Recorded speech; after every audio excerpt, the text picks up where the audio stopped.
அஸ்ஸலாமு அலைக்கும். நான் உங்க Rashid. Welcome back to my channel. வாங்க வீடியோக்குள்ளே போகலாம். நம்ம இன்றைக்கி என்ன பண்ண போகிறோன்னா, கேஸ் இல்லாதனால டீ அண்ட் ஸ்நாக்ஸு எப்படி கடையில் போய் குடிக்கிறதுன்னு பார்க்க போகிறோம்.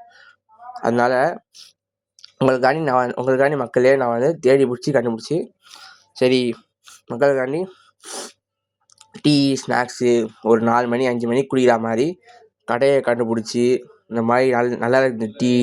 டீ அப்புறம் ஸ்நாக்ஸ் நல்லா இருந்துச்சு. ப்ரைஸும் நம்மளுக்கு ஏற்ற மாதிரி இருந்துச்சு. டீயும் கம்மியாக எவ்வளோ இருந்துச்சுன்னு சொல்கிறேன். டீ எவ்வளோன்னு சொல்லிட்டு நம்ம என்ன பண்ண போகிறோம்னா 30 ரூபா சேலஞ்ச் பண்ண போகிறோம். அதுக்காக தான் இந்த கஷ்டப்பட்டு எடுத்தேன்னா 15 ரூபாய்க்கு டீ குடித்தேன், 5 டீ குடித்தேன். அதுக்கப்புறம் ஸ்நாக்ஸ் வந்து 15 சாப்பிட்டேன். வயிறு ஃபுல்லாகிடுச்சு, சூப்பராகவும் இருந்துச்சு. அப்புறம் சட்னி ஊற்றி கொடுத்தாங்க. டீயும் சூப்பராக இருந்துச்சு காய்ஸ். அதுக்கப்புறம் என்ன பண்ணுங்கள், என்னை ஃபாலோ பண்ணுங்கள், சப்ஸ்கிரைப் பண்ணுங்கள், லைக் பண்ணுங்கள், கமெண்ட் பண்ணுங்கள், ஷேர் பண்ணுங்கள். அஸ்ஸலாமு அலைக்கும். நான் இருப்பது ராஷித்.